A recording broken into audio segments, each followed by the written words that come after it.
Next आते हैं memory के ऊपर, यानी यादें। अब यादें यानी कि कहाँ से बनती है?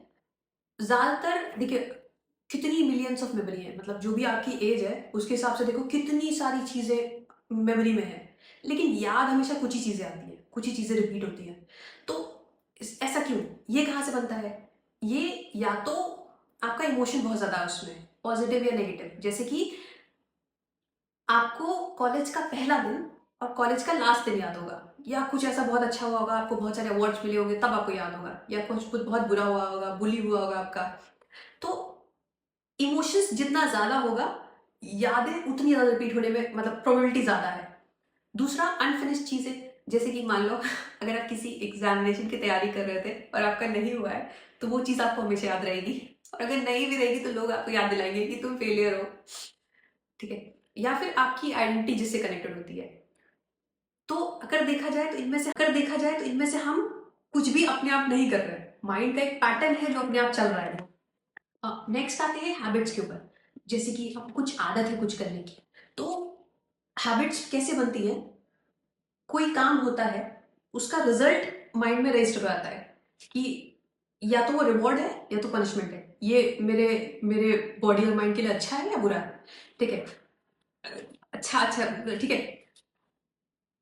बॉडी और माइंड उस काम को रिपीट करने की कोशिश करता है और एक रास्ता बन जाता है, जैसे होता है ना नाली जा रही है, तो वो बार बार वो रास्ता बन जाता है। फिर से वो रिपीट होता है तो वो रास्ता और पक्का हो जाता है। इस तरह से फिर वो एक टाइम बाद ऑटोमेटिक चलने लगता है कि पहले आपने खुद किया फिर ऑटोमेटिक कर रहा है। पर इसमें से क्या आपने सच में कुछ किया? जैसे आप एक करियर चूज करते हो, आप मोस्ट केसेस में वही करियर चूज करते हो, या तो आपकी फैमिली बैकग्राउंड में कुछ है ऐसा, जैसे आप आईआईटी में जाना चाहते हो तो क्यों, या तो आपके कॉलेज से कोई ऐसा निकला है जो आईआईटी में जाके जिसको आपको लगता है कि वो तो भाई इसकी लाइफ तो सेट है, या फिर आपकी फैमिली में कोई है जिसने आईआईटी क्रैक करके कोई जॉब की है, या तो फिर आपने मतलब यहीं कहीं से, या तो आपकी फैमिली में कोई है या फ्रेंड सर्कल में कोई है, या तो आपने ऑनलाइन किसी को ऐसा देखा है कि ऐसा कुछ हो रहा है। तो करियर जो आप चूज करते हो, ऐसा नहीं है कि आप एकदम से चूज करोगे मुझे तो सर्फर बनना है, मुझे तो मतलब कितना होता है, कितने लोग का ये होता है कि मुझे माउंटेन क्लाइंबिंग करनी है, बहुत रेयर होता है ना, खासकर इंडिया में। तो ऐसा क्यों? क्योंकि अगर आपकी फैमिली बैकग्राउंड में ऐसा कुछ है, पूरी चाचा मामा ताऊ सबको इंक्लूड करके, तब चांसेस है कि आप उस करियर को चूज करोगे। एल्स बहुत ही कम चांसेस है कि जिसका आपका इन्फ्लुएंस कम है उससे वो आप ऐसा कुछ करना चाहोगे।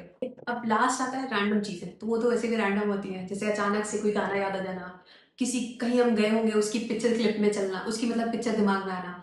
तो वो सब तो ऑलरेडी रैंडम है, उस पर हमारा ऐसे कंट्रोल नहीं होता। अब जितना भी हमने बोला उस सबको डॉट्स को कनेक्ट करते हैं।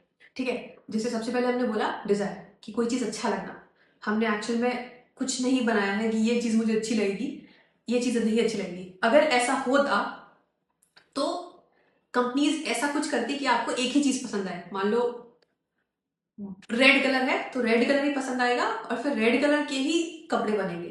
पर ऐसा कुछ नहीं है, सब कुछ रैंडम है। लड़के को भी पिंक कलर पसंद आ सकता है और लड़की को भी ब्लू कलर पसंद आ सकता है। फियर, कि मुझे लोग क्या कहेंगे इसका डर है।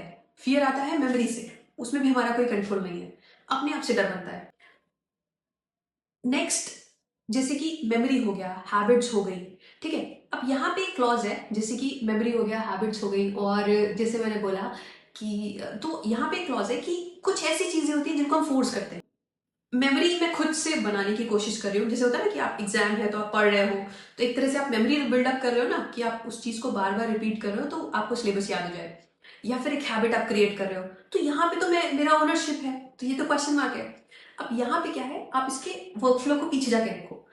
अगर आप याद कर रहे हो कोई चीज, मान लो आपको एग्जाम है और आप टेक्स्ट बुक रटने में लगे हुए एक दिन पहले मोस्टली ऐसा होता है, आप एक ही दिन पहले याद करते हैं।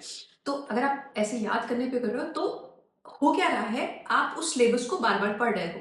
ठीक है? आप एक मैकेनिज्म है जिसको फॉलो कर रहे हो और बाकी काम अपने आप हो रहा है, मतलब आप उसको बार बार पढ़ रहे हो तो ब्रेन का पैटर्न है कि वो उस चीज को बार बार अटेंशन में आ रही है तो उसको नोट कर ले रहा है, और आपको वो चीज लंबे समय तक याद करनी पड़ रही है, याद हो जा रही है। लेकिन एक तो ये इसमें आपका कोई रोल नहीं। The primary cause of the decline was the shift in trade routes. The primary cause of the decline. क्योंकि आपका मतलब ये तो पैटर्न है ना कि इसमें आपका तो कोई रोल नहीं है। नेक्स्ट ये भी है कि अगर आप याद भी कर रहे हो तो उसके पीछे हो सकता है आपका एग्जाम हो, या तो आप किसी का फोन नंबर याद कर रहे हो। तो अगर आप देखोगे ना तो इसके पीछे भी एक डिजायर है कि या तो आपको एग्जाम पास करना है या तो आपको किसी का फोन नंबर याद करना है। अब वो क्यों याद करना है तो आपको ही पता है। तो जो कुछ भी है जैसा दिख रहा है ऐसा है नहीं, मतलब आप देख सकते हो ऐसे। ठीक है, तो यहां से हम सीरीज को एंड करते हैं, मतलब अभी ये 4th पार्ट एंड हुआ है, नेक्स्ट हम देखेंगे। Thank you so much.